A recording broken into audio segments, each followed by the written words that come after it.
Good morning. Utah Golf Radio coming to you live today from the beautiful downtown studios of ESPN 700.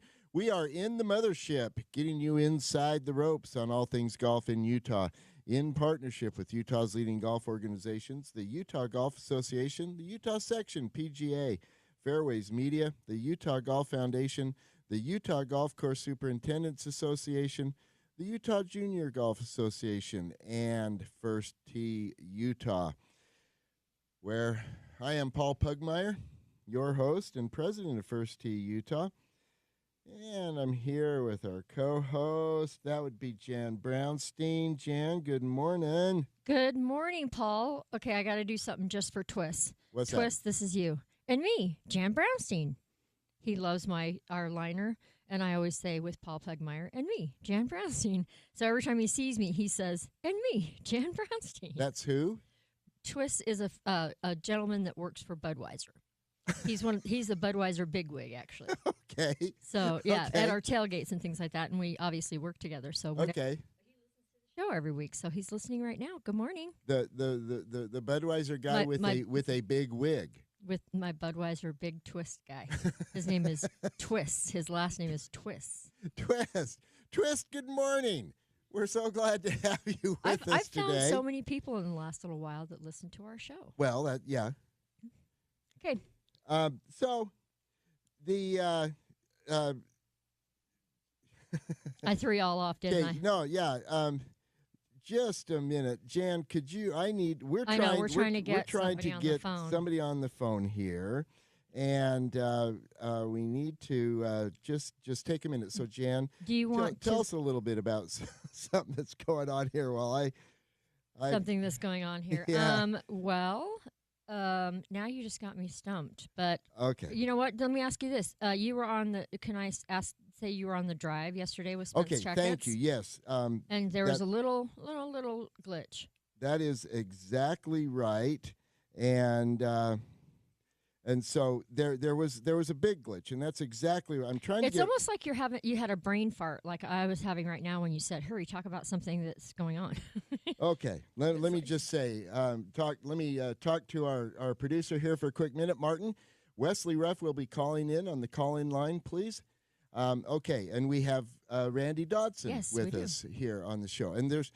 So let from me Fairways Magazine. From Fairways Magazine, Randy Fairways Dodson, Media. member of the Utah Golf Hall of Fame for 1,000 good reasons. Yes. And we are just joined by Wesley Ruff, a legend in Utah sports, and celebrating his 40th year. Congratulations. I was going to open with that. That is incredible. Wes.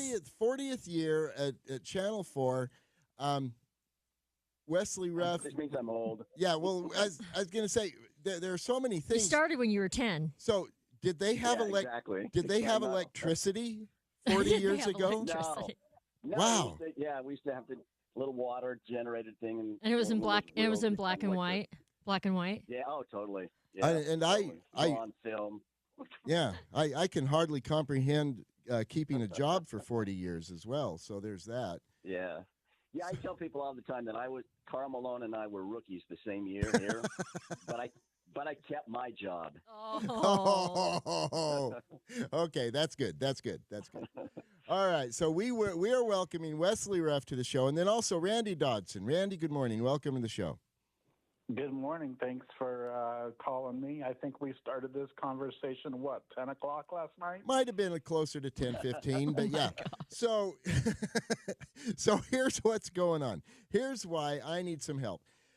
Because I screwed up. I made a really big bonehead mistake yesterday on Spence Checkett's show, The Drive, here on ESPN 700. And let me pause for a quick minute and say, folks, you must be listening to Spence Checkett's on The Drive on ESPN 700, weekdays 2 to 6. Spence is the gold standard in this market of sports talk radio, and his show is so good. And he does me the honor and the great fun of allowing me to join his show on Friday afternoons, and we talk a little golf, which is great fun. But he posed a question to me yesterday that I kicked. It was Paul. on on this answer. The question he posed was about, he said, Paul, give me the top 3 Utah connected golfers in history. And I rattled off an answer, and then he said, wow, okay, so let's raise it to 5. And then I gave another answer, and in the process, I made 2 really big mistakes. Number 1, I failed to include Mike Weir. Oh, whoops. What?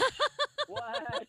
Okay, and I want to own this. I want to go right up front and just I'm laying back. I'm saying, Randy, Wesley, slap me. Oh boy. So you made a mistake, and you want us to bail you out? No. Is that what I'm hearing? I want you to feel free to go ahead and give me Give it grief to him. about it. Throw some rotten tomatoes at him. That's just so unlike Paul Pugmire.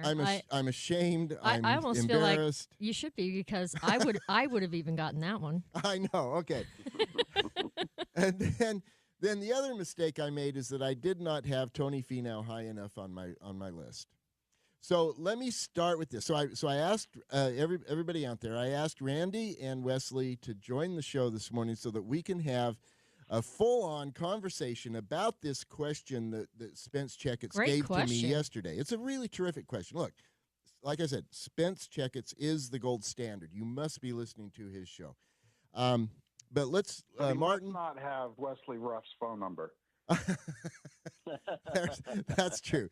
That's true. Oh boy. Okay, but I want to start by playing a short clip from that conversation to really set the stage for it, and just to totally expose how badly I screwed up. Okay, play the tape.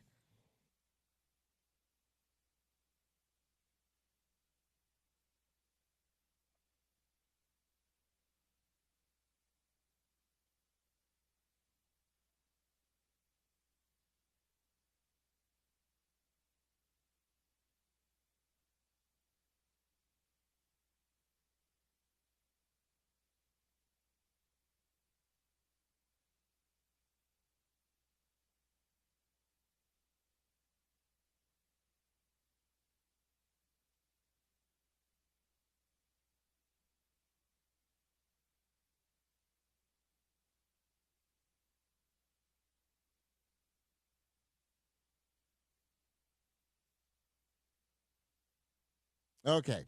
That's what you almost I came did. out with it. That's what I did.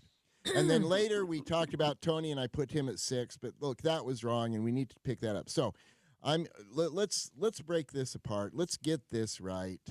I'm going to propose for the group discussion that I got the top 2 right. I think the top 2 are Billy Casper, number 1, and Johnny Miller, number 2. Randy, Wesley, Good job, Jan. Paul. What are you willing to give me that before we start excoriating? Yes. Way 100%. to go out on a limb.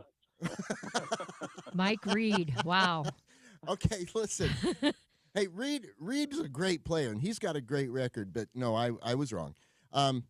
Randy, are you okay with Casper, number 1, yes, Miller, I number think 2? That's a given yes, I think that's a given that Billy and Johnny are 1 and 2. Yeah. Okay, so and just a quick review here.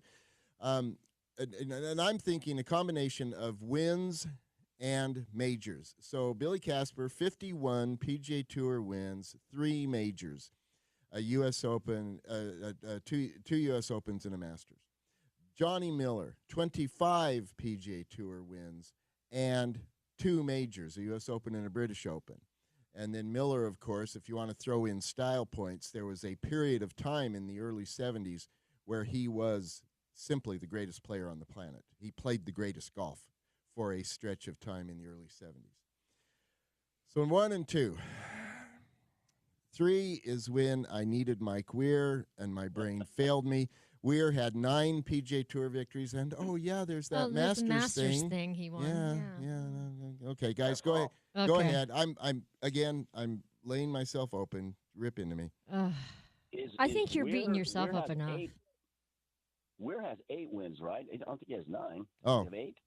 Okay, I thought it was 9, but that is. You're probably right. I thought it was 8 and a major. Well, certainly major. And then the other thing for style points with Mike Weir is you know, one of us took down Tiger in the President's Cup, and the rest of us didn't. That was And he was also a captain of some team captain in of the Europe. President's Cup. Yeah. And yes, And he also you're took down. He took down Tiger at Valderrama in the World Golf Championship. that event, as too. well. Mhm. That as well. Yeah, and you are right. Dr. Wikipedia says that that Weir has 8 tour victories. Still, number 3, Mike Weir. Yes. Jan, you're a yes. Yeah. What do you- Yes, I I'm a think yes. I'd like to be a fly on the wall, Paul. Next time you call Weirzy and ask for help with the. Oh my routine. gosh! I tell you, I could not be more embarrassed or more disgusted with myself. See, that's the thing. I think you're beating yourself up more than we could no. ever beat you up. Okay, I have no excuse. Total brain cramp. It didn't work. Mhm. So that's the first 3. The first 3 in answer to the first part of Spence's question just absolutely should have been Billy Casper, Johnny Miller, Mike Weir. Bam, bam, bam. Easy done.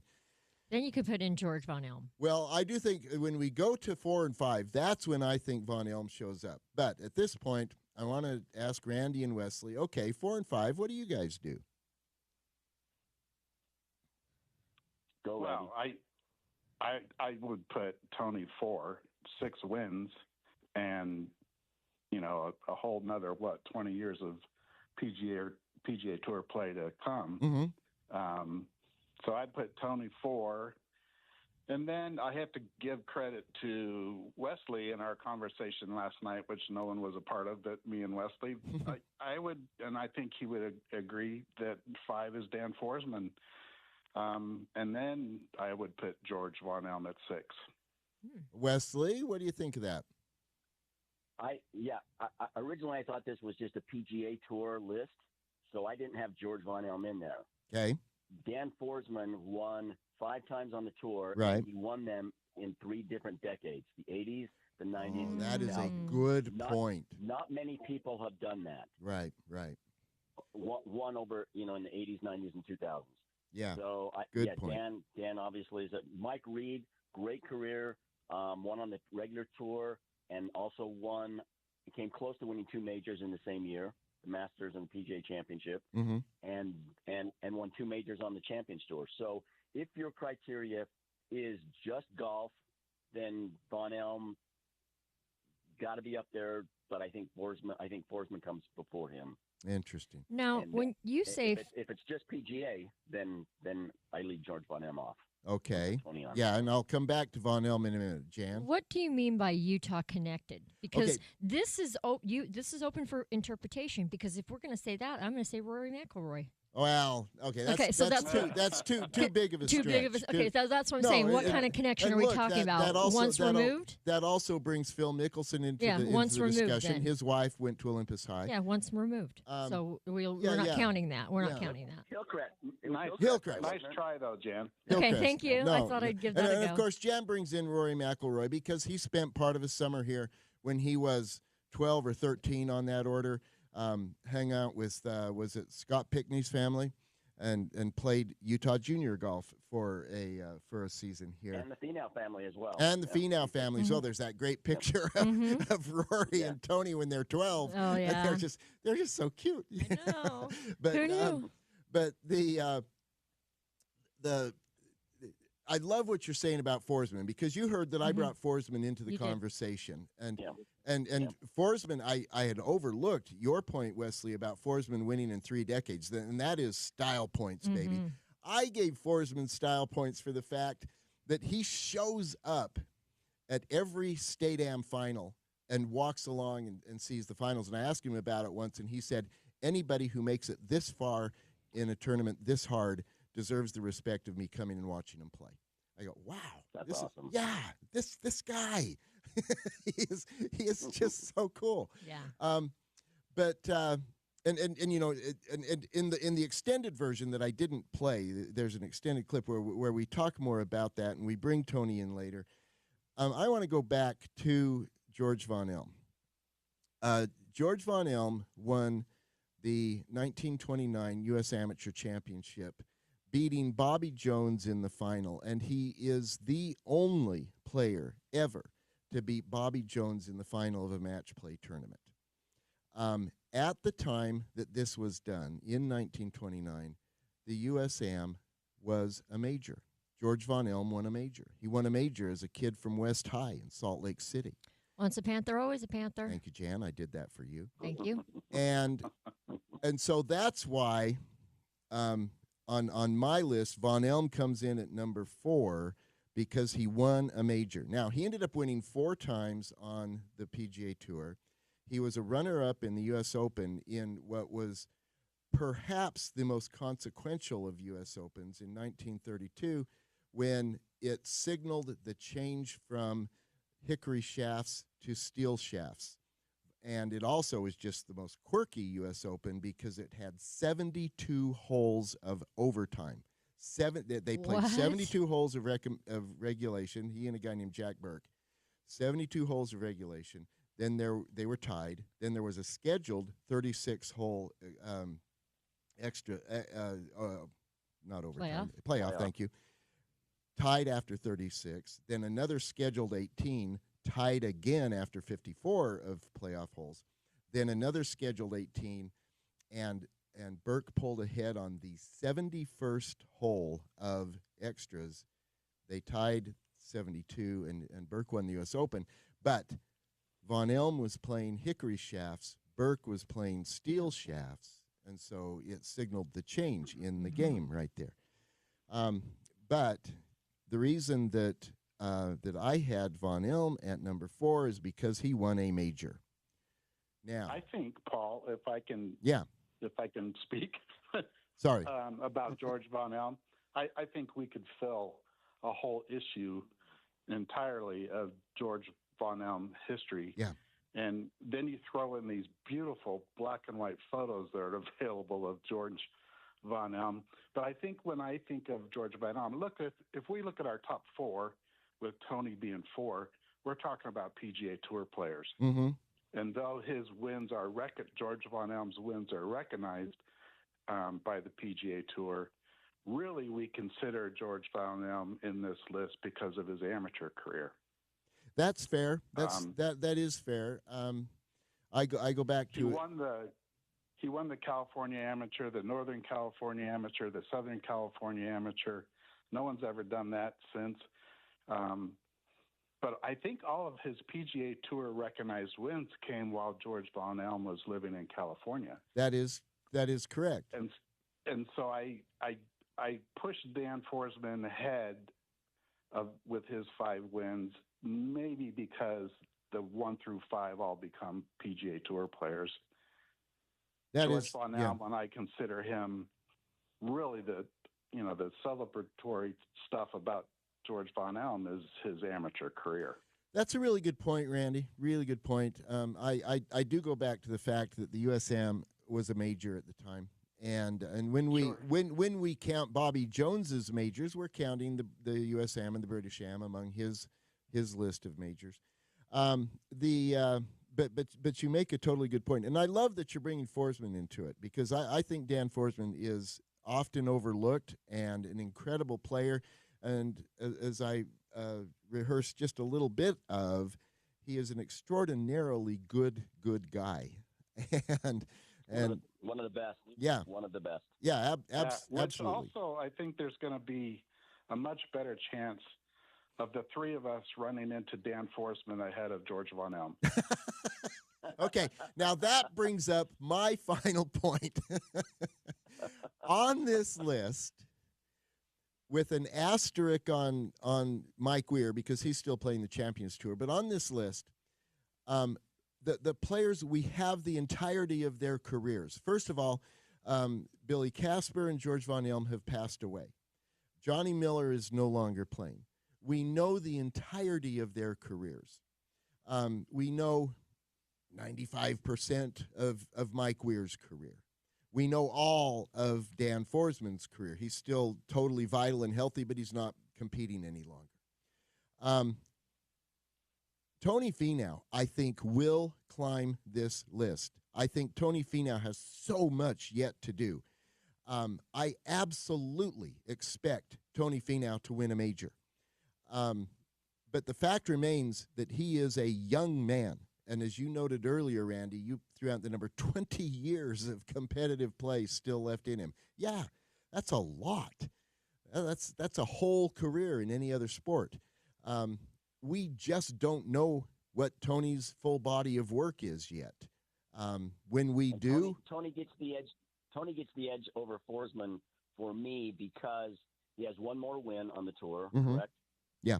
6-5, Mhm. and he's represented his country in the Ryder Cup and the President's Cup several times.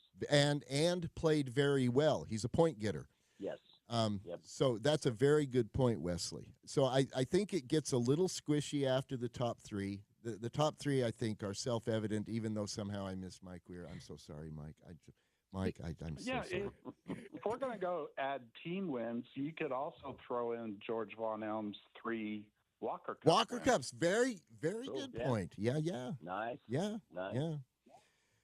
But it is such an interesting question. It is such a Spence Checketts question. Holy cow, that guy's a good interviewer. I mean, I know this stuff, and he completely threw me off my game, right? And but what a great question. And it's I've been thinking about it nonstop since yesterday afternoon. and then that led to me texting you guys last night when I realized I've got to come clean on the show tomorrow. We've got to pick this conversation up. But And then, interestingly, Paul, right below the 6 people we talked about, then you've got a whole nother level of guys like Jadon Blake, who's won on the PGA Tour, Bruce Summerhays, Billy Keith Johnston. Clearwater. Keith Clearwater won twice on the PGA Tour, was Yes. PGA Rookie of the Year. Yes. Dean Dean Wilson. Was, Dean Will. Yeah. Rookie of the Year. Yeah. Yeah, Dean Bobby Wilson won. Clampett, So, George Snyder Sr. Look, George Schneider Ooh. Sr. is responsible for inventing the PGA Tour. We need to go back Yes. to that. yep. And there are just John Fote won a USAM. There's Yep. there's a whole bunch of interesting conversation in the second level. If we expanded this list to 10, Oh boy. it would take us a 2-hour show to figure that out. I know you're thinking in your Let's do head it. we're going to do this. Yes, I am thinking in my head we're Let's going do to do it. this. Let's do it. Let's do it. Let's do it. I'm going to have to borrow a book, but I know What was it you said, Randy? he said yes. I am too. Okay. I think that's a fascinating conversation. Absolutely, and it then is. and then you throw in who's next. Is it Preston Summerhays that we're going to be looking at next? There's a whole little group of guys that are just, beating the ball, Mhm. beating their head against the wall, trying to get that PGA Tour Yep, card. yep, yep. And then we have that little Miller kid, Yeah, he's only 13. Nicholas Miller. I know. I'm telling you, that's Yeah. going to be something. Okay. All right. Randy Dodson, Hall of Fame member. Wesley Ruff, 40 years at Channel 4. They haven't fired you yet. Not yet. Not quite. They can't. It's Thank coming. you. It's coming. Thank you, gentlemen. So appreciate your help with this conversation. Thank you for getting up and getting on with us early in the morning. Have a good one. Thanks, Paul. Thanks, guys. All right. Jan, we got to do a UPod update.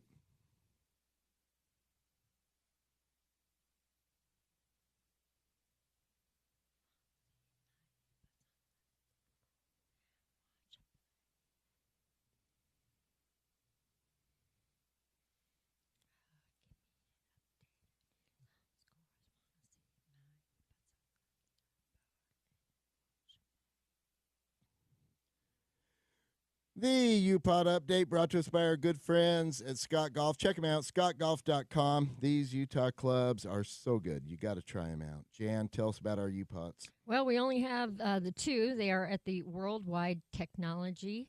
And Zach Blair, T65 -5, 139 on a round of 72 and 67. He is projected at 169 from 167. And the whole thing is with Zach, as long as he's making cuts and getting to play the weekend, this is all we need, right? Well, no, he's trying to get into the top 150. At Yeah. 150, he's got significantly more conditional status next year. Yes, but he has some work to do. But He, still. he does But have he work to do, is- but he but made look- the cut and he right. lost ground. Right, exactly. Well, I mean, he made the cut, or didn't he make the cut at Black Desert? Yes, he totally Yeah, did. He finished so- T20. Yeah, that's what I'm saying. So as long as he continues to do well, then we can hope for that 150. Yeah. And Patrick Fishburne unfortunately missed the cut, -4, 140 on a round of 71 and 69. He projects at 112 from 105. So And he's Patrick's going the losing wrong ground. direction. Yep. He's going the wrong He is direction. going the wrong direction. Yep. He came out. He went into the fall series at 95 Yes, inside the top so 100, strong. and he slipped down to 112. It's a problem. Golf is hard. Golf is hard, folks. You heard it Mhm. from Jan. Yeah, So true. right here. We want to give some love to a couple of kids who just played so well this week. That would be Brooks Miller, Logan Wild. They are the Zions Bank Players of the Week, presented by Fairways Magazine. Brooks and Logan earned victories in their age groups at the U.S. Kids Fall Tour Championship at Glen Eagle, each of them shooting, Jan, drum roll, an 11 under 61. Each of them threw down 61s. Bam! That is so good. Logan Wild, Brooks Miller, the Zions Bank Players of the Week, presented by Fairways Magazine. All right, Wow. we got to take a break. When we come back on the other side, we're going to have a conversation I've been looking forward to with Steph Belknap, the UGA Senior Women's Player of the Year. You are listening to Utah Golf Radio, powered by T-Box on the Rocky Mountain Golf Network.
Yeah. Utah Golf Radio coming back at you.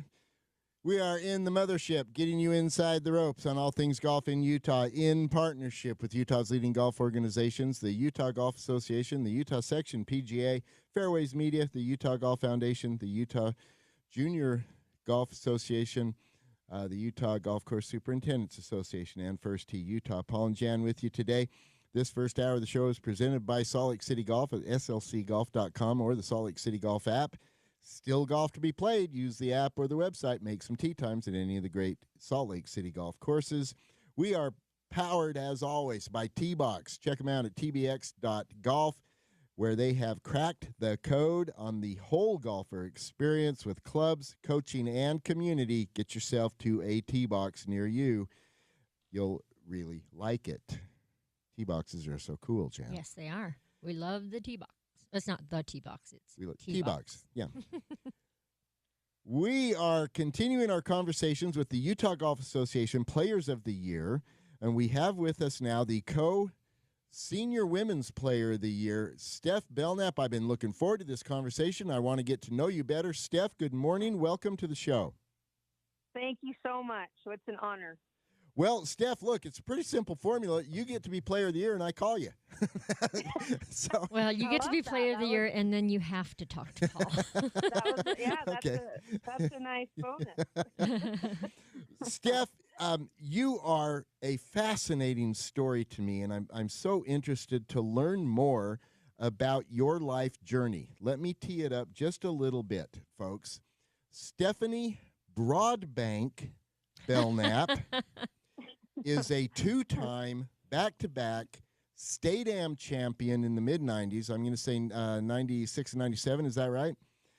And 94, 95. 94, 95. Two-time back-to-back State Am champ, just like her older, not as good-looking brother, Bruce Brockbank. Yeah, there's a name we've heard, right? He is also a back-to-back State Am champ. But from there, your lives kind of diverged. Bruce, of course, went on to become head golf coach at Brigham Young University. We know him. We talk to him all the time. Steph, you took a break until you came back last year, and you proved that talent travels, talent remains. I am so interested to hear your life story. All these years, we lost track of you. And here you are back being the State Am champ you are. Tell us what you've been doing. Well, I played at BYU 94 to 97. Okay. And then from 97 to 99, I went and played on the mini tour. It was called the Futures Tour back then. Mm-hmm. And so I played there and then in 99, I started my family. And so I kind of took a big, long sabbatical there. I have 4 children. Nice. Ages 25 to 17. And then it was I got my amateur status back in 2008. And how that works is basically if you don't play for a long time, they just more or less give it back to you. So it wasn't anything that I had to work hard at. I just kind of sat out. So I played a little bit between my number 3 and number 4 child. I just played mostly best balls and stuff like that. So it wasn't until I decided to do a high school team. Our Farmington High School opened up about 7 years ago, I believe, up here by me. And I decided, that would be fun to coach some high school girls golf because I had to play on a boys team. So that just the fact that we have girls golf in Utah in the high school level was so awesome. So, I started doing that, and then I said, you know what, I want to play more. So that's kind of how it all started again. And so I played a little bit, but last year is when I really started working on my game and started playing in the State Am. I went back to the State Am last year for the first time in 20 years or something.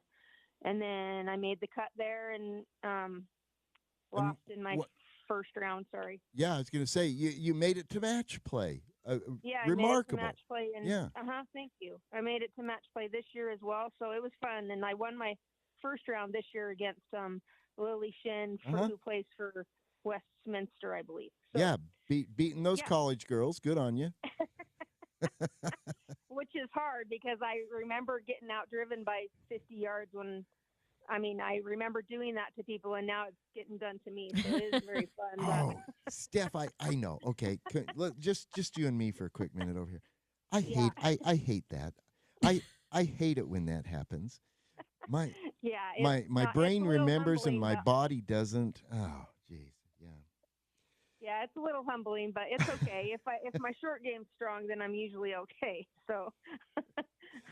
Well, Yeah. So anyway, so that's kind of what it got back in me. I liked my time off. I was a little worn out, burnout, and I did miss it very much so. But now it's I play it for the love of the game and the pleasure more than a job, I guess.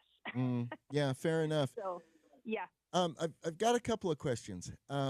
Women of course have a different path, a different burden, and facing their life decisions. Mhm.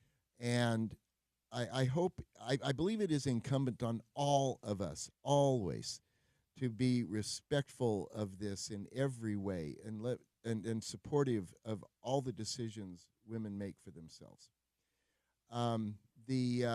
I'm curious about your decision because clearly you are a talented, gifted player. Clearly you come from a background with a love of the game. Was it hard for you to give it up? Did you view it as a sacrifice? Yes. I mean, very much so. Like, if I were to go back now, I wouldn't have completely hung it up like I did. I think, like I said before, I was worn out. I had played straight since I was 5 or 6 in competitive tournament play, all the way up until I finished playing professionally. And so I was burnt out and I was worn out, and I was like, I'm ready to hang it up. But if I were to go back now, I wouldn't have completely hung it up. I think I would have tried to still play just at least, during the summer and stuff. But I did love the opportunity to be at home with my kids and to be able to raise them. And then thankfully some of them took to the game. So I have my oldest son played in high school, and then my third child played for me at Farmington High. Nice. And then my son plays for Farmington High, and he won a couple of tournaments last year and is really wants to play at a higher level. So hopefully that will happen for him. So our love of the game, I think, and just the whole family in general, we're around it all the time between Bruce and my other brothers as well. So we've been around it, and although it was a sacrifice, I wouldn't change it. But like, I just wish, hey, maybe a few years sitting out would have been better, and then I wasn't completely starting from ground zero again. Because there's always some muscle memory and natural talent just from all the years I did play, but I did have to work hard trying to get my game back for sure.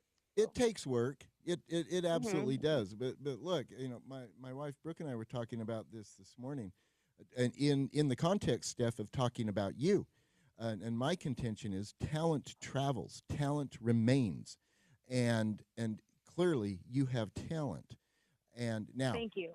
Well, yeah, you're welcome, but you have it. It's easy to see. Well, yeah, and you think about when she decided to come back and started working on her game. I mean, it took you a year to get to be senior co-player of the year.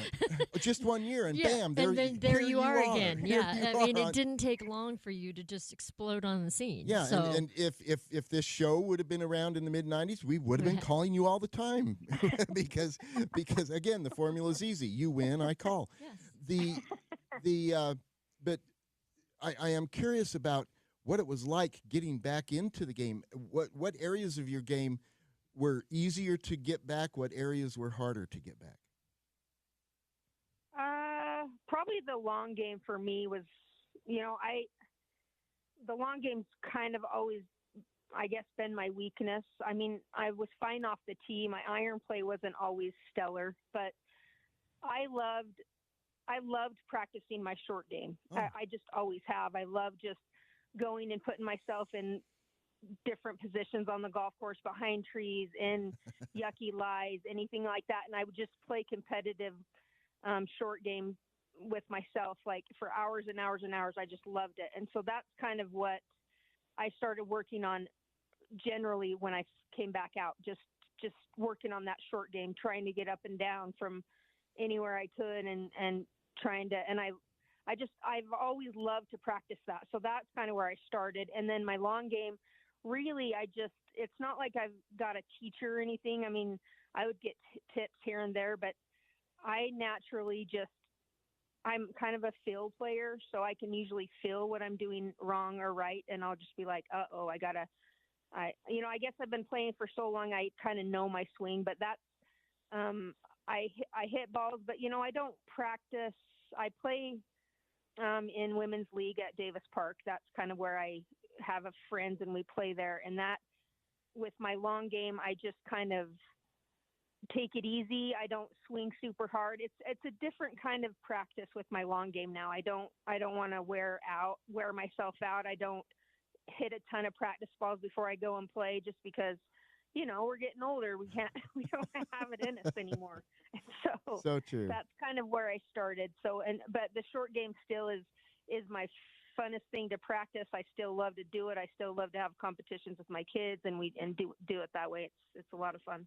We're talking with Steph Belknap, the UGA Co Senior Women's Player of the Year.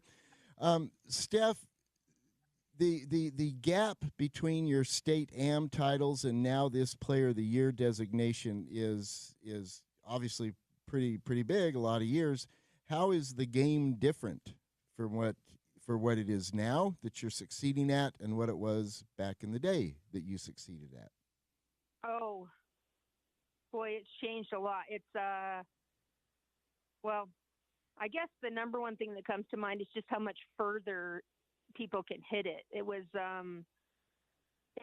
it's almost like men's tennis. That's like the strength of it makes the strength of people and how far they hit it makes them the better player. But I guess what the old part of me thinks, if I can get up and down and have a good short game, I can pretty much compete with anybody if that's going well. So even though they can out hit me and that kind of stuff, I feel like, okay, but if I can get up and down from, the old saying is if you can get up and down from a garbage can, then you can usually compete with people. Yeah. And so that's always kind of what I looked at. But the just the stellar of play, the competition is strong. The mental game is really come along. That was just beginning. The really strong mental part of it when I was in college. We worked a little bit on that. And then the strength of people, the exercise programs, that wasn't huge when I was playing before, but now it is. It's everybody's really fit and everybody hits it a mile and all that kind of stuff. And then just the equipment is just incredible.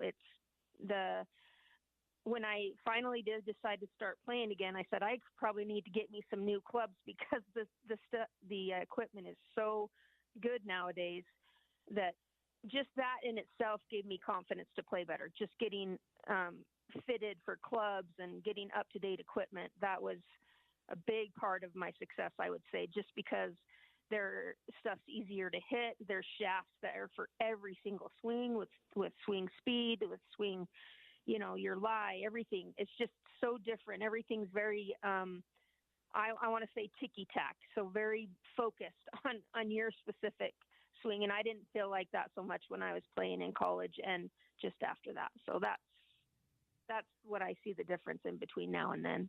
That's really interesting and so true.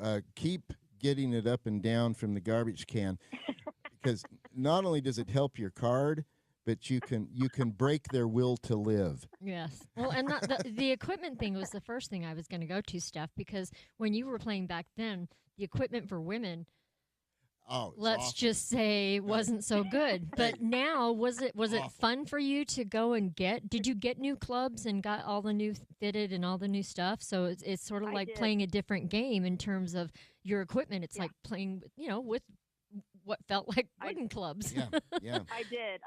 And that's funny that you said that, because when I first started playing, I did have some persimmon wood. So nice. Okay, keep them. They're really cool. Paul loves. They are Paul will really, take them really off your hands. Don't put them in your bag. No, Paul will take them off your hands. I did get fitted for some clubs, but I have to. What a funny story is that I I always kind of played hand-me-downs. I really never. I mean, I had my first set of clubs. I think I got those when I was 12 or 13, and I remember I didn't get fitted. I think I just went to the local whatever you win a golf and got me a set of clubs, and everything was men's, and Yeah. and then I played, and then for many years I played actually Dean Wilson, who played at BYU. Yeah. He had a set of clubs that he let me borrow when I played my last year of college and then into my pro career, and I played those up until just probably 5-6 years ago when I finally went and got fitted. And yeah, it's a different game. It's because I can no longer swing those heavy shafts. Yeah, I was going to say like the Wilson shafts could not have fit you. No. Okay. Yeah. All So right. that probably helped a lot with the transition or with the comeback. Yeah. Oh, for sure. For sure. I would have to admit that for sure. That's awesome. Well, Steph, one final question, and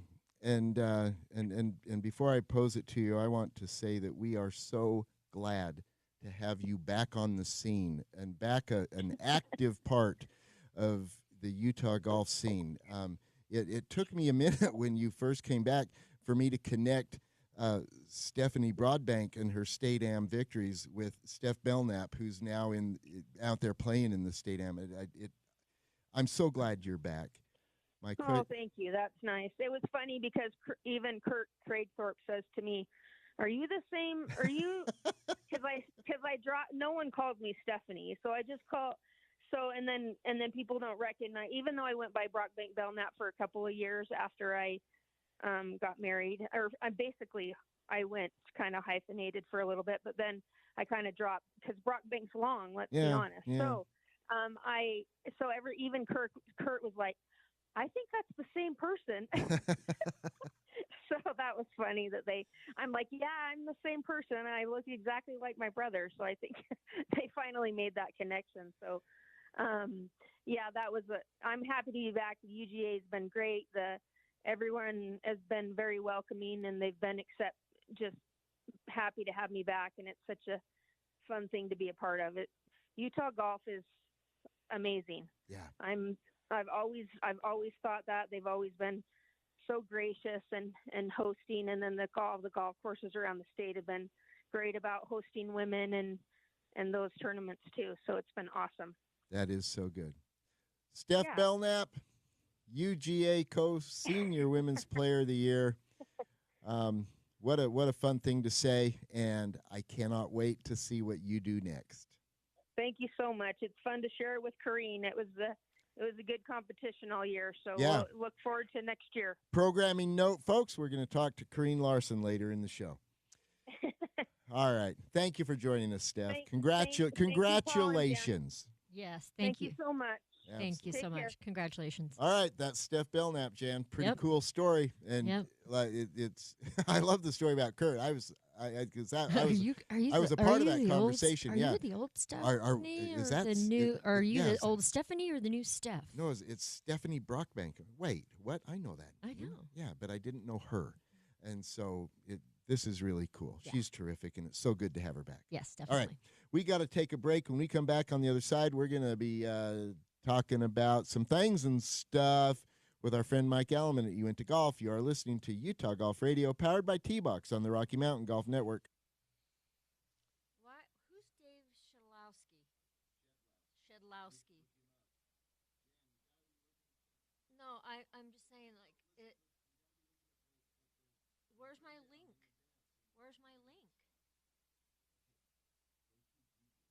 I'm Google. Got it. Oh, okay, I get it. I got it now.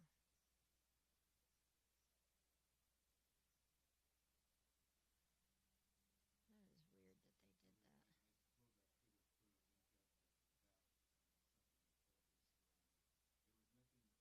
That's okay.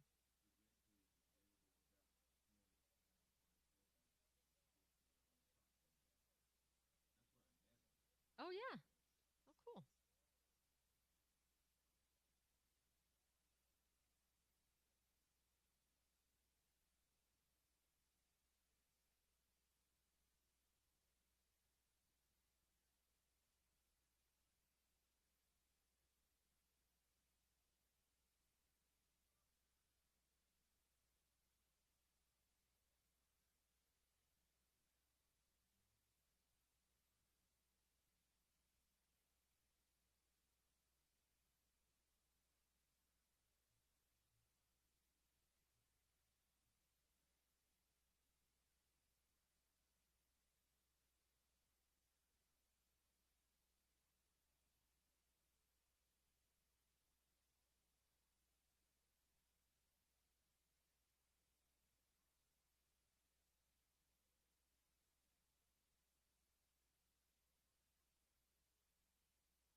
yourself going to Paris for?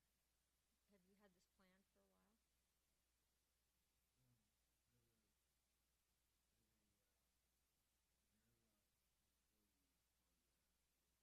Oh, you want it? Oh, okay.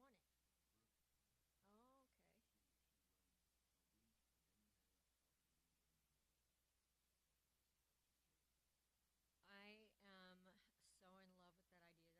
That's my dream trip is to take my two granddaughters and my daughter to Paris. Hmm.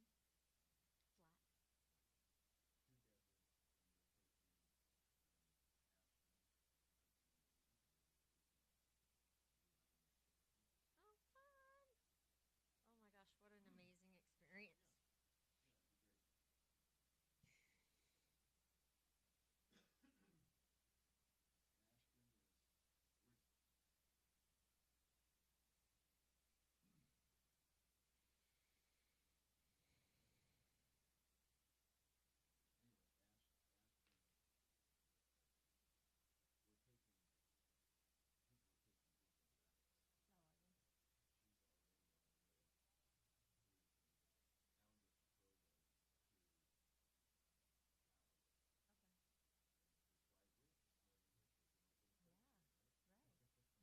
You don't know in this.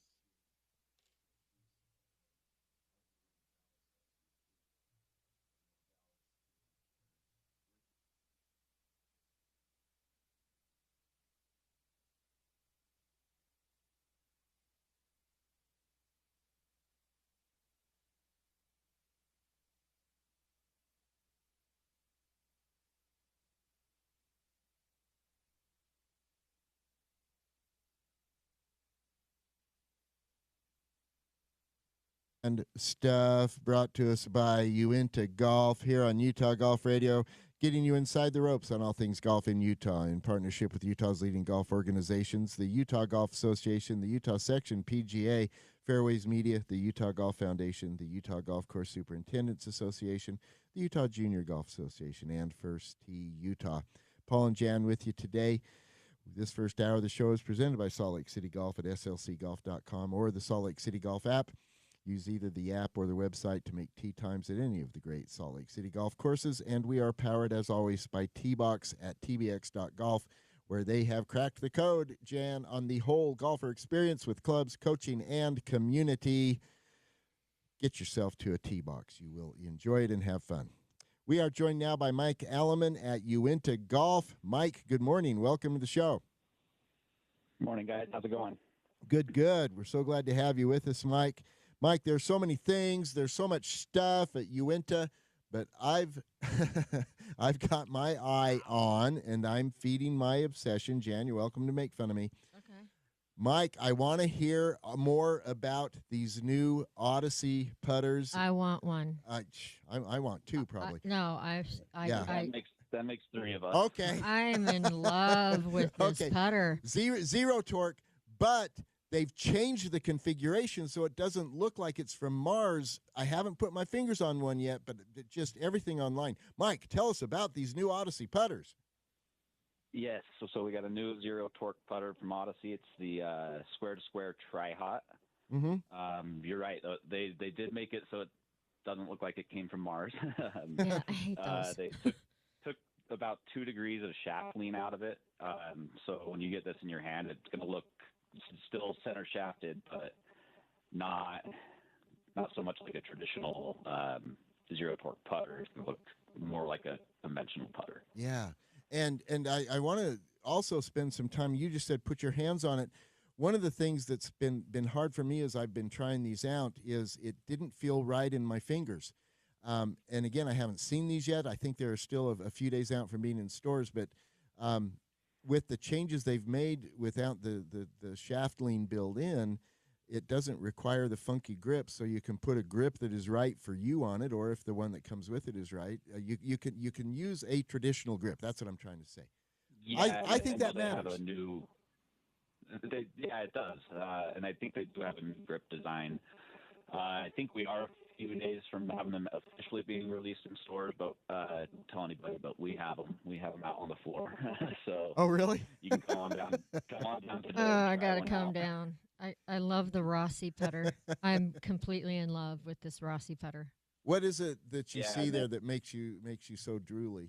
I love the mallet. I love the shape of it. I like the design. I agree with Mike where some of these putters that are coming out, they look like Cadillacs, like wingtip Cadillacs. I don't understand it. They're so big and so I can't. So I'm used to a nice, small type mallet So putter. the old Coupe de Ville ain't your thing. No, it's Okay. not. No. I mean, it's like the And it's Batmobile on beautiful. steroids. Batmobile. And these tri-knots are a nice, beautiful Utah red. Yeah, there Yes, we and go. that's the other There's thing that. too. Look at Yeah, how yeah. gorgeous it is. It is beautiful. And let us not overlook the insert. It is a newer version, but still the traditional, proven white insert that Odyssey is known for. That I love. I love. Yeah. Yeah, dual urethane insert has a really good feel coming off the face, and Yeah. there's some tech in it too. There's the way they have the grooves in the insert, and the center of gravity, the whole story of the tri-hot. It's really promoting a even roll with more topspin to it, so it keeps your putt moving without bouncing. Ah, good. Is there anything specific to when you call it a jailbird? Because wasn't there? Wasn't Yeah. there another, or was it? Well, they've got a whole line of jailbirds. Yeah. Tell them about them, Mike. Yeah, so the tri-hot square to square has three different heads. The Rossi, which is the one Jan was talking about. Number 7, which is kind of like the two fangs coming back. Batmobile. And then the jailbird. The jailbird is just a model of Odyssey putter, just a shape. It's kind of more square. Okay. As the back is closed on it, but very popular model. The jailbird is also available in a cruiser model, which is counterbalanced at 38 inches. Price points on these: the Rossi number 7 and jailbird are $549.99, and the jailbird cruiser is $599.99. I got to be honest. I never thought in my lifetime I would find or see a putter at $500. But it's like, but I can't. I'm just trying to figure out how I can get it. Now I'm just like, I gotta There's a save lot it. of tech, Go to there's a lot of Uinta. tech in these putters, though. Yeah. Yeah. And the putter is the most used club in the bag, so if there's Yes, it anything is. to invest in, Yes. When does it hit your store? a couple of days ago. Okay. Oh, you already have folks. them. Okay. You into Yeah, golf? They should be in stock at all the Uintas. Okay. So that is Riverdale, Sugar House, Sandy, Orem, and St. George. Uinta's the place. Go get them. All right. Thank you so much. Appreciate you joining us, Mike. You've got us both just over here slobbering on ourselves. That's weird. All right. Well, thank you guys. All right. you. Thank you. All right. We got to take a break. I know, When I gotta close this or else I won't stop. Yeah, really. Pay attention. We got work to do, I know. Jan. Here we go. We got to take a break. When we come back, we're going to talk with a new friend we met at Black Desert, a Golf Digest legend, Dave Shedlowski, joining the show. You are listening to Utah Golf Radio, powered by T-Box on the Rocky Mountain Golf Network.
On a Saturday, that means Utah Golf Radio coming to you live today from the beautiful downtown studios of ESPN 700, getting you inside the ropes on all things golf in Utah in partnership with Utah's leading golf organizations, the Utah Golf Association, the Utah Section PGA, Fairways Media, the Utah Golf Foundation, the Utah Golf Course, the Utah, I've lost track.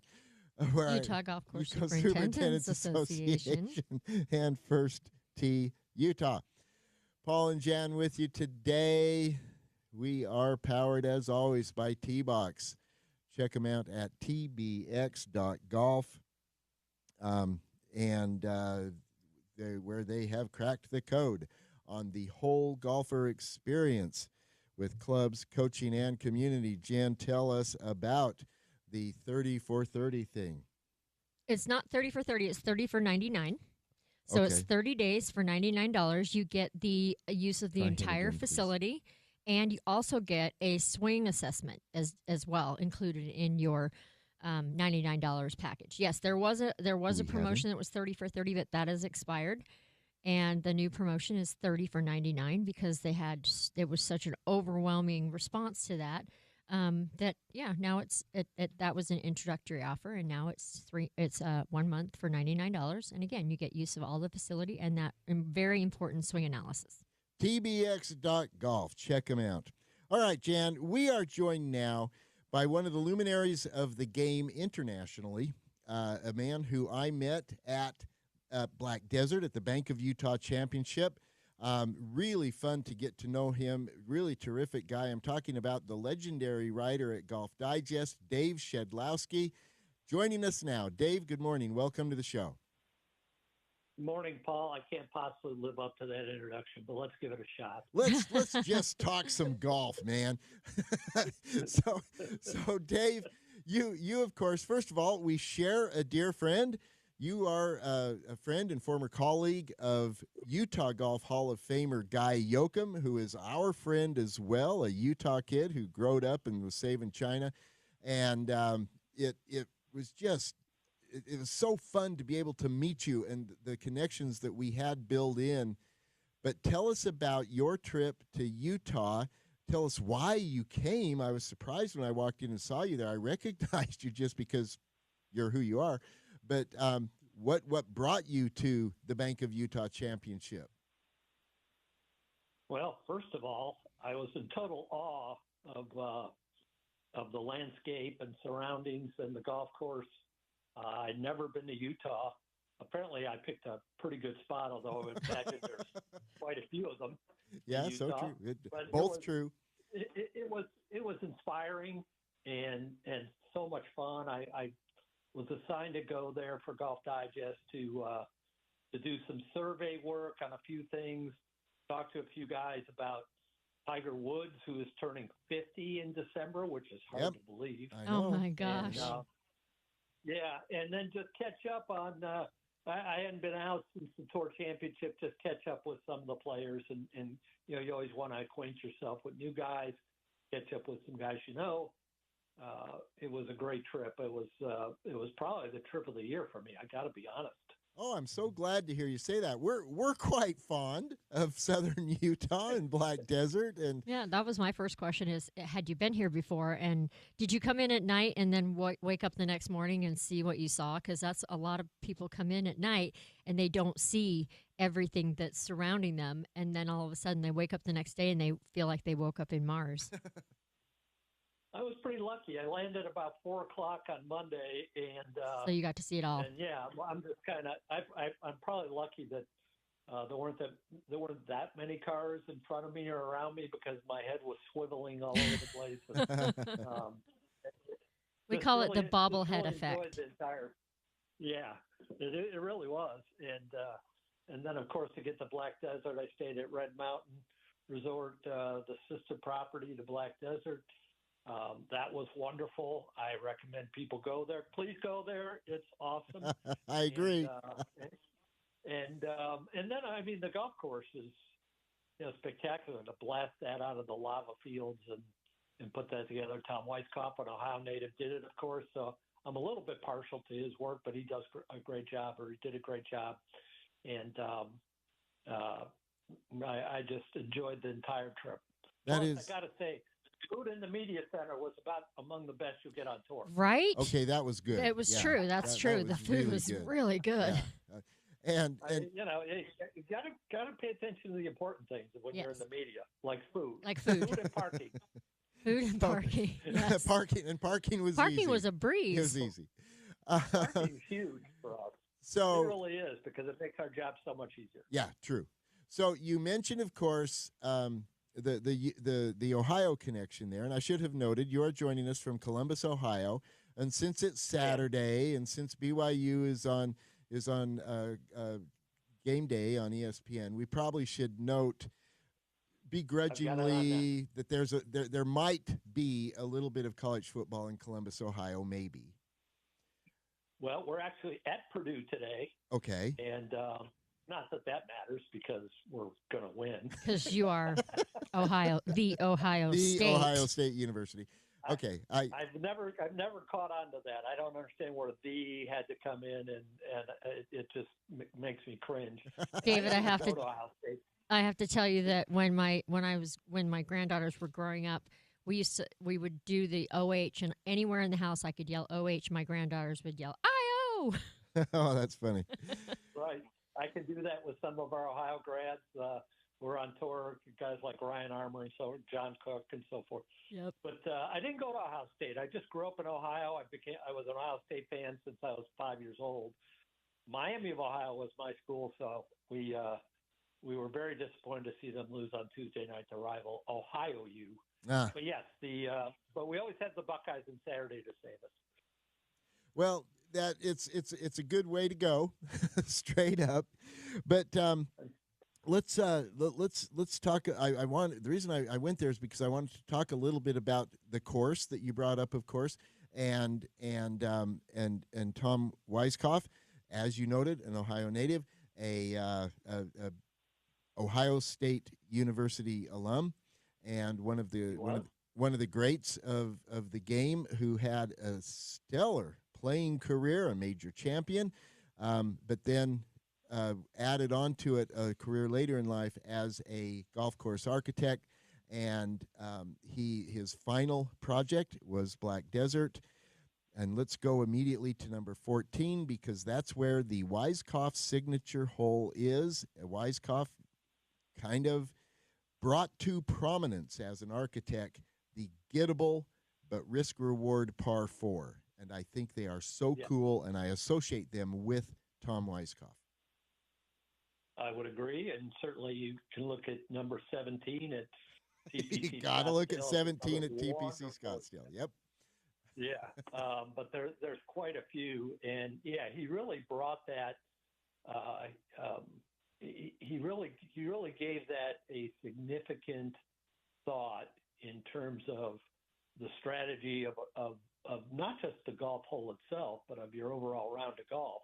Because where you are certainly dictates, where you might be on the leaderboard, how you're doing for that day, whatever, might dictate how you do play that hole at 14 at Black Desert or TPC Scottsdale.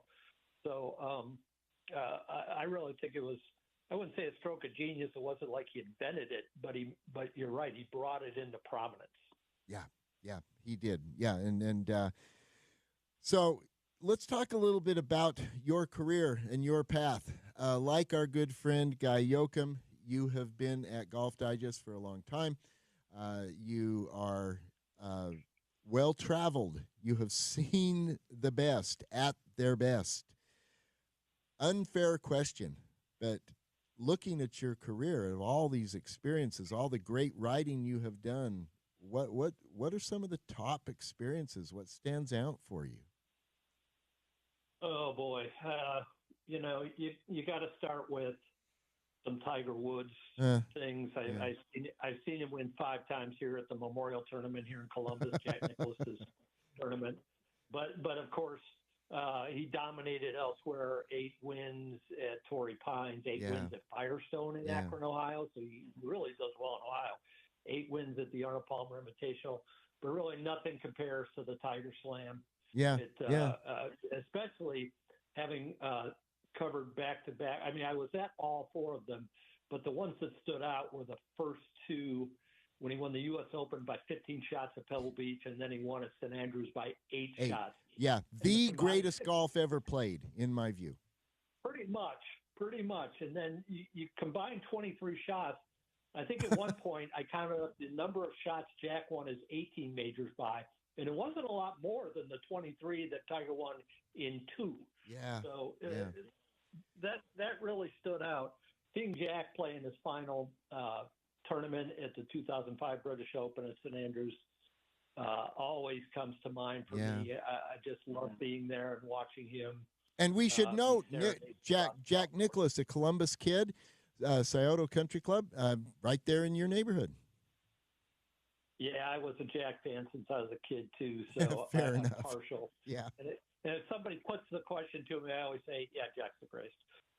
Tiger was probably the best winner because of how he dominated, but you look at especially the record in the majors, not only the wins, but the seconds, the thirds, the top tens, all the other records.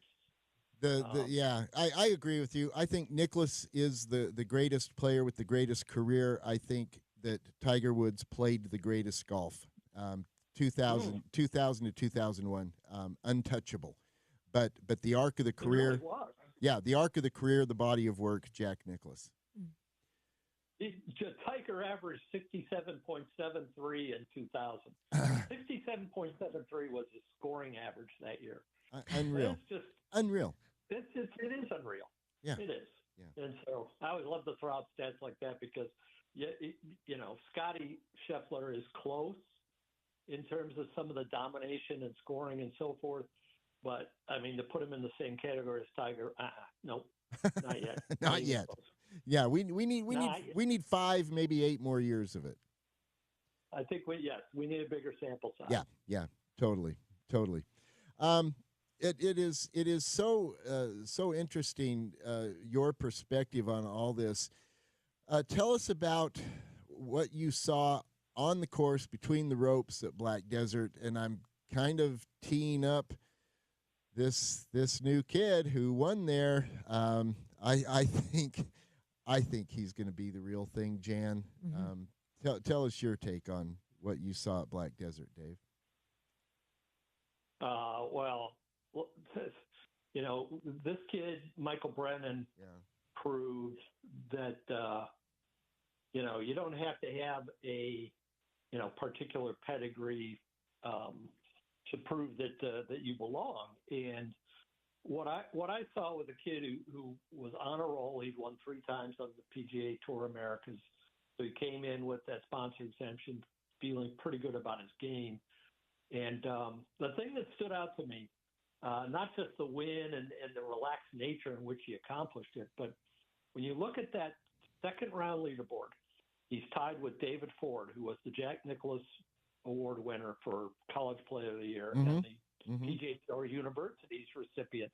So he's exempt via the university's exemption. And then the guy right behind him is Jackson Coven, who, of course, was the Jack Nicklaus winner as a freshman the year before, played for Auburn, and just a phenomenal talent. So you have three really young talents.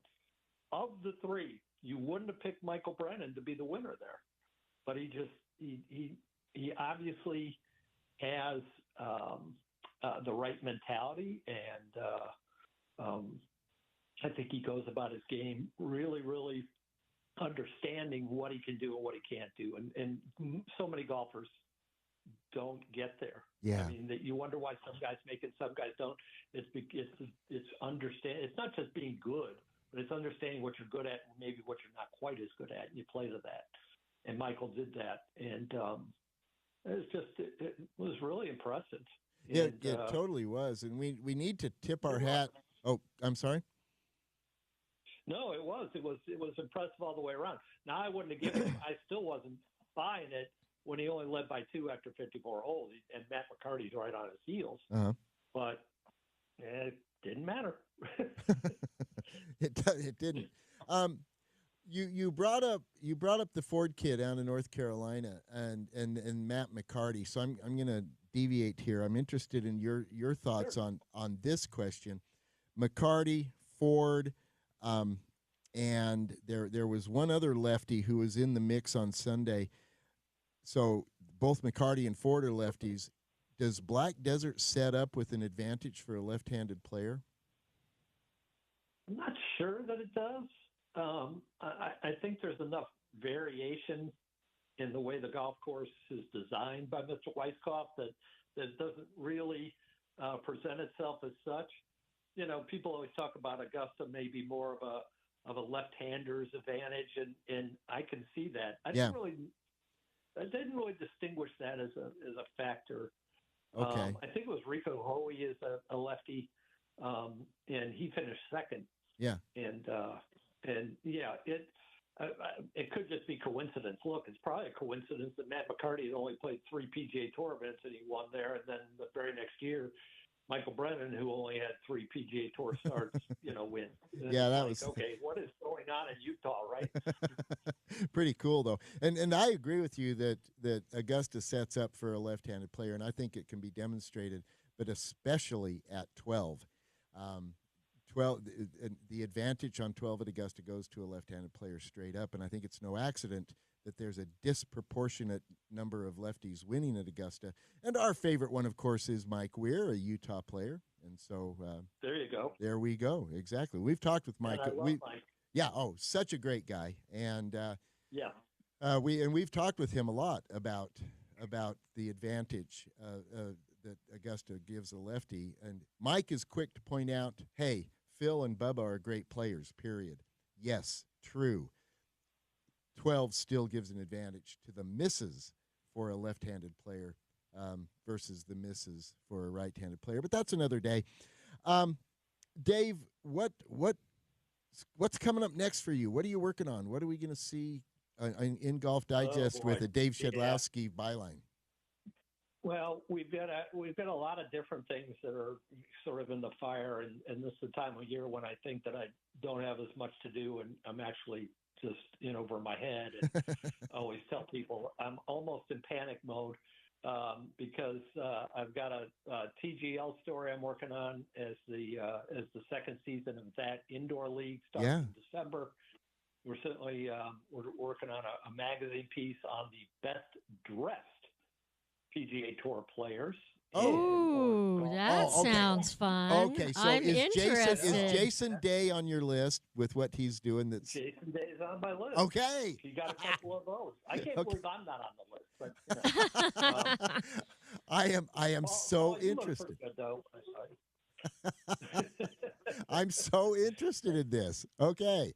And then, yeah, it's funny. It's kind of a fun story, and you'll be. I can't give away the results, but it'll be it'll be surprising and not.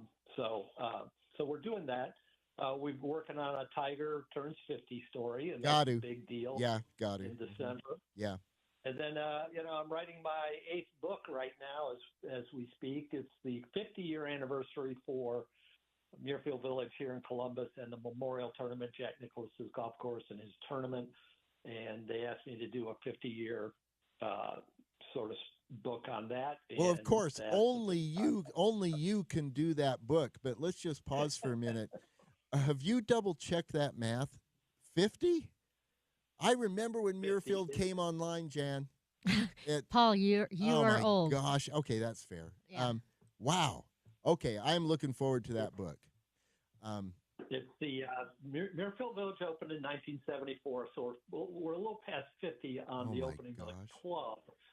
But 2026 will be the 50th anniversary of the tournament. The moment, yeah. And so we're sort of wrapping it up all together and doing a lot of doing a lot of research still, even though what have I seen? My first memorial was 86 when the tournament host was the reigning Masters champion. How about that? And that's an amazing coincidence. And then I think I've missed 2 since then. So, and I still have to do research because I'm like, I don't remember what happened in 1998. Oh yeah, Fred Couples won. Oh yeah, that's right. So you got to remind yourself of all the things you've seen that you forget. How's that? And Paul, you've probably seen a lot of things too. Yeah. And you forget that you've seen them, and then go, oh yeah. I was there. In your book, do you go into the financial risks and precarious place that Nicklaus put himself to get this course up and going? Sure. I'm so eager to learn more about that.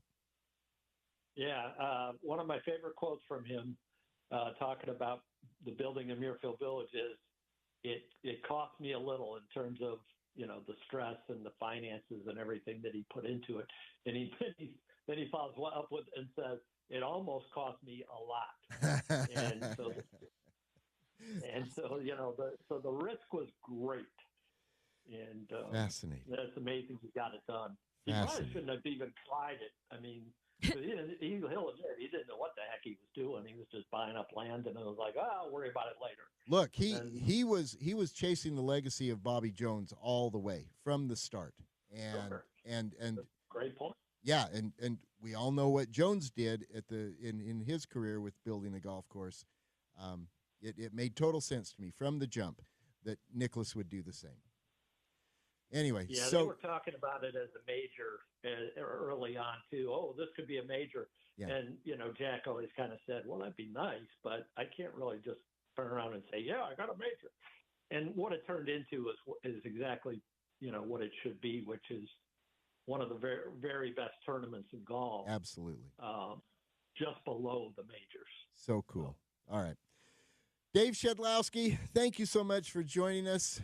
You are a gem and a treat, and we are very grateful to you taking some time with us. Cannot wait to see your new book. Cannot wait to see you talking about Tiger turning 50 and the best dress list.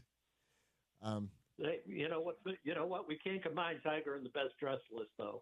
Yeah, that's unfortunate. No, he does not win. That is actually one of the puzzles of the world. Yeah. How this guy dresses so bad off the golf golf course, but he does. You know why? Yeah, because he dresses himself. He doesn't have a stylist.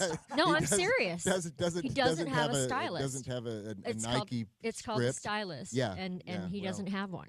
Well, I will admit to wearing Sunday red every December 30th, but okay. There you go. There we go. That's a good thing. And that's Tiger's birthday. Yes, that's a good thing. All right, Dave. Ladies and gents, thanks so much for having me. Oh, thank you so much. We appreciate you joining us. That's Dave Shedlowski, Jan, Golf Digest legend. Cannot wait to see his next stuff that he's doing. That is so cool. It was so fun to spend time with him at Black Desert. Yes. All right. Geez, Jan, real quick, we got to talk about somebody who needs some relief.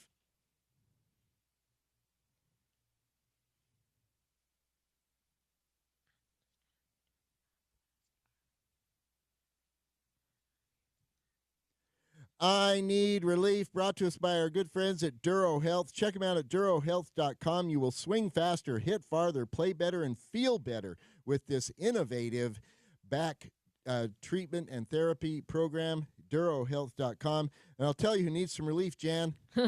Me. Yes, you do. Because I screwed up so bad, as we all heard in segment 1, by not including Mike Weir on the list of the top Utah connected players.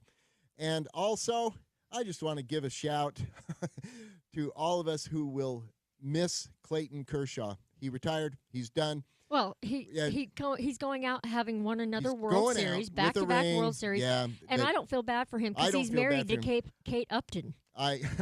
No, Kate Upton is married to Justin Verlander. Oh, that's right, Verlander. My bad. But we will miss Clayton Kershaw. Yes. And I just want to note that. Okay, let's talk about somebody on a Sizz.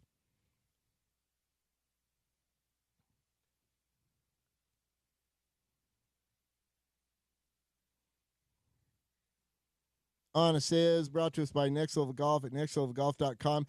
Zach Blair in the Monday queue this week for the Worldwide Technology on a Sizz. His opening 9 on Thursday went birdie, birdie, birdie, birdie, birdie, birdie, birdie. Threw in a bogey and chased that with a birdie. Shot 29, ended up shooting 61 to win the queue by 3 shots. Zach Blair on a Sizz. Holy cow.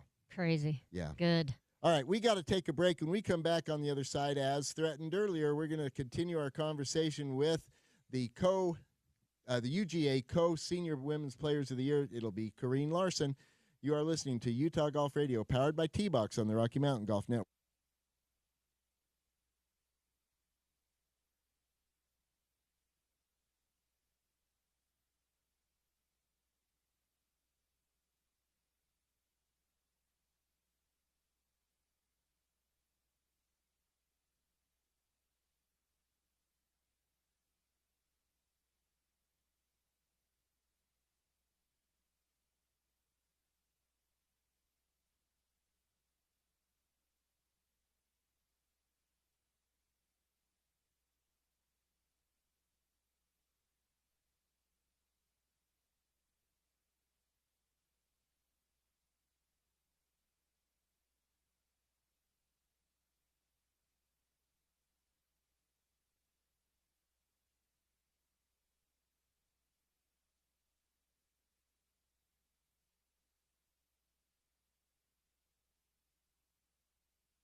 Radio, coming back at you from the mothership, getting you inside the ropes on all things golf in Utah in partnership with Utah's leading golf organizations, the Utah Golf Association, the Utah Section PGA, Fairways Media, the Utah Golf Foundation, the Utah Golf Course Superintendents Association, the Utah Junior Golf Association, and First Tee Utah.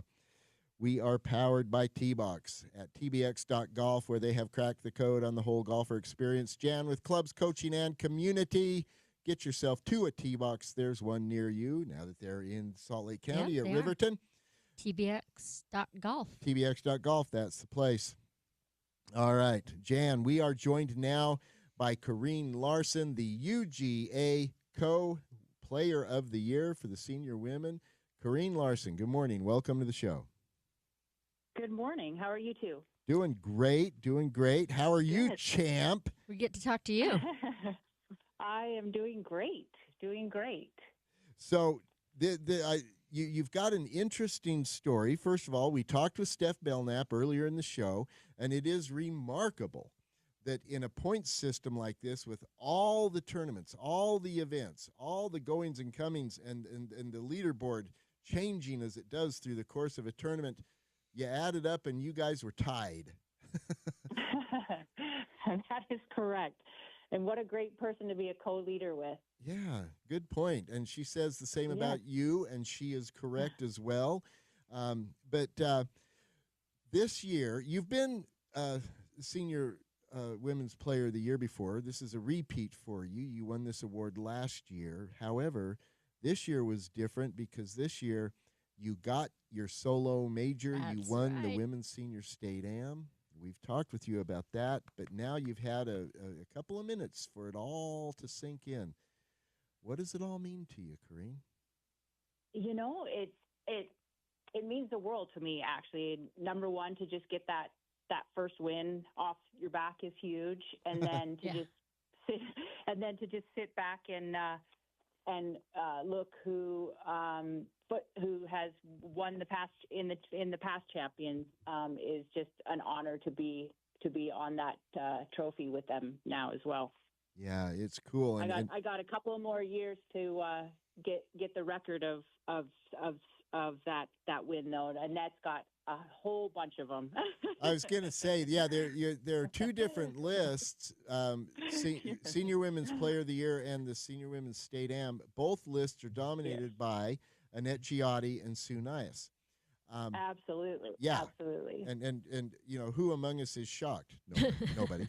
Yeah, absolutely. Absolutely. And it's even harder now that it's gone to match play because as everyone knows, that's a hard one it's a grind, you know. It's a grind, it's squirrely. Yeah, everything about it. And as we have discussed, these formats with a stroke play qualifier followed by a match play bracket, they end up being, well, they're designed to be endurance tests as much as they are tests of the golf skill for the players.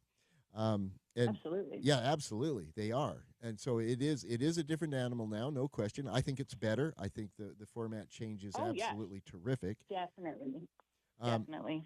But, and this is where I'm going with this, you're a horse beast, Corrine. You are a great athlete. Yes. You are in terrific shape and condition. You are still young. You've got to be looking at this and just kind of salivating, aren't you? Absolutely, and even more so. You guys know me. I live for the competition, and so to even start having the two players that were on the match play this year that were never on it, and I got to play, and getting those ladies out more, getting Steph Belknap. The biggest thing about her is nobody knew about her, and I remember actually playing the State Am here at Talons Cove and finishing up and looking at where I was in the senior, and I remember actually saying, "Who is Steph Belknap, and why is she only one shot off of me?" Well, that's a funny thing because I knew the name Stephanie Brockbank. Right. And as soon as I knew of that last name, I'm like, oh. And then looking more into her, and I'm like, she's been on the LPG. I'm like, holy cow, how awesome of us for her to come back. But I am not shy. I do not shy away. The more, the better. And it makes us better. It makes Steph, practice more, have a reason. Makes me practice more and have a reason. And the only thing that it does is continue to make even our senior division stronger. Yeah, it does. And I love that phrase. I love what you just said. Have a reason. Boy, that'll get you up in the morning. That'll make you hit a few extra balls, roll a few more 3-footers. Absolutely. Yeah. I Yeah. like that a lot. Yeah, that We're is stealing it.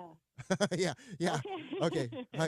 I promise you I use it. I don't promise you attribution. Okay, no worries.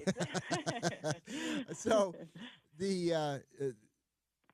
this is really so cool, and I love the way that you came back after winning Player of the Year and did it again, but this time added the major, added the state am. What's next for you? What's on your horizon? To just continue, to stay. My biggest thing is to stay healthy. Is to practice this winter and start out strong at the very beginning and try to build on that throughout the season instead of here and there. And then since 2 years ago when I first my first try at that U.S. senior amateur women's am, I made it, and then nationally I just have kind of faltered a little bit, and so most of it is to just work on that and to get back to that senior am with the USGA, and then of course win a couple more majors here in Utah, of course. Now, one of the things we mentioned earlier is that you winning the senior state am was your first solo win. Of course, you had won in team events in the four-ball with Leland Ali. Yep. Mm-hmm. Now she's turned pro, so are you playing? She has. Yeah. Are you going to be playing in those again, and who gets to be your partner? Yes, and my partner is actually who I'll play with next year is actually who caddied for me at the senior am, Molly Steffes. Okay. Tell us about Molly Steffes. Molly is kind of like me. She started late in life, and she's a strong player. So she hasn't played very much here. She's actually the one that was the partner with Corey Warworski that won the Spring Open. Oh, okay. So very good. That is Molly. So yeah, so we met each other through that whole circuit there with Corey and Ellen Port and all that stuff. So she's you'll start seeing her more, and you'll start seeing that name on the leaderboard. We are constantly playing in match play, and she can beat me any day, and I can beat her, so it'll be good. Well, that says a lot. So yeah. I was kind of hoping it would be me, Corrine. I want to be your partner. Well, I mean, you're not. I'm not qualified. You're not a girl. I'm not qualified. Yeah, you're not a girl. And you're not a girl. Look. Right. I'm not. You're good. girly. I'm not but good enough. You're not good enough. I'm to not be good partner. enough. That's what it comes that's down what to. it is. But no, this is so cool. And look, in talking to you, Corrine, we also need to talk about Talons, because you, of course, are the general manager at Talons Cove, which is such a terrific championship venue. I'm always interested in what's coming up next at Talons Cove, because you guys have reversed the script.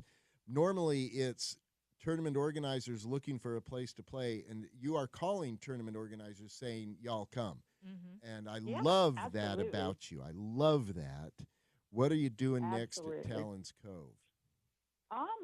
Next year we have just a bunch of the state qualifiers. As far as the championships goes, we are still kind of in discussion with a couple of those, but we do have some of the men's qualifiers here. Okay, that is really, really cool. All right, well, Corrine, congratulations on Thank you on winning this again. And I think that you are so important and so good for the Utah game, and what you do both as a player and as an administrator. You're one who makes a difference, and I love that you have put yourself in position to earn these recognitions. that you have been given. Um, Well, thank you, Paul. they're not coming because you're really terrific, although you are. They're coming because you went out and grabbed them, and I hope we never forget that. Well, thank you, Paul. It's a lot of fun, and it means that the world to me to even be able to play at this level and to always support the UGA and the PGA and whatever they have out there. So that's really cool. All right, congratulations. Looking forward to seeing you at the awards banquet and hearing what you have to say. Okay. All right, thank you. That is Corrine Larson, Jan. I love that she got her first solo win this year. I think that A, finally, B, what an incredible. I know, but for her overcoming that and because again, we've expected Corrine to win numerous times, but there's been, for some reason it hasn't happened. But I think it happened when it was supposed to happen. She is so strong. She's such a good athlete. Coming to us from other sports, she's late to the game, later in life to the game. Clearly an athlete. Clearly knows how to compete, and just everything about her speaks champion. Mm-hmm. And you're right. It's been a bit of a puzzle that it took her a minute to get that individual major win. But boy, howdy, she did it. Yeah, now that she's done it, it makes you Now wonder. that she's done it, now that dam has been now that she's learned breached, how to win. yes, winning is a skill. It's a skill. But now that dam has been breached, Who knows? she could go on a run that is Giotti Nias-esque. Yeah, Absolutely. definitely. All right, shoot. What's next, Jan? Paul, you know what's next. I do. It's the What's Next segment brought to us by our great friends at the Utah Golf Association. Stick around on the other side. We'll come back and tell you what's coming up next in Utah Golf. You are listening to Utah Golf Radio, powered by T-Box on the Rocky Mountain Golf Network.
Yeah. Utah Golf Radio, putting a bow on the show, telling you what's coming up next in Utah Golf. Brought to us by the Utah Golf Association. Check them out at uga.org. That's where you can renew your membership. I know if you're listening, you are a membership. You are a member. You are a member of the Utah Golf Association. And Jan, if you are listening to this show, first of all, thank you, and you are not a member of the Utah Golf Association, what's wrong with you? Go to uga.org. Follow the self-evident membership button. It's a little red button that says join. Join. It's not hard. Yeah. And make sure you are a member of the Utah Golf Association. Be a part of something bigger than you. And besides that, you get a subscription to Fairways Magazine You do get a and all subscription this to Fairways. stuff. Plus, And Golf Digest. We were talking to Yep. Dave Shedlowski earlier. You've got to be a member. and of it's the how you Utah Golf manage your Association. gin. Yeah, it's where your gin is. You keep your handicap. It's where you've got to, you're playing in UGA tournaments. You got to be a member. Yep. Okay, what's coming up next in Utah Golf? Okay, first of all, next and now, the Southern Utah Open is today and tomorrow at Bloomington Country Club. We will have a report here on Utah Golf Radio when we know more about how it plays out. This is on the Beehive Tour, of course, where the local pros play. This is the tournament that David Litke won a few years ago as a high school kid, and really showed himself on the scene as a dominant force to be reckoned with, and he's proved it many times over since then. Southern Utah Open today and tomorrow, 36 holes of stroke play at Bloomington Country Club. Go Haley. Is she in the field? Yes, she and I were together yesterday, and so she is on Thursday. So she is in the field. She's headed down there yesterday, and she's going to be playing. Talking about Haley Sturgeon, of yes. course. We just did a podcast the other day. So. Very interesting. Okay, that is something to watch. Absolutely. That'll be interesting. She's playing such incredible golf right now. Yeah. Oh, it's fun to watch. Okay, there is a cool thing happening with the Varden Invitational at Black Desert. This is Varden Golf Grips, the official grip of Utah Golf Radio. Yes, they are wonderful. Incredibly nice grips. They are a Ogden, Utah product. They're local. Varden is a local company, and they make these really cool grips. They've got an event going on at Black Desert next week. It's the 11th of November. Check them out. Just go to Varden.com and follow the self-evident buttons to the Varden Invitational. It is a competition among teams from different clubs, different golf courses. So it's a team event.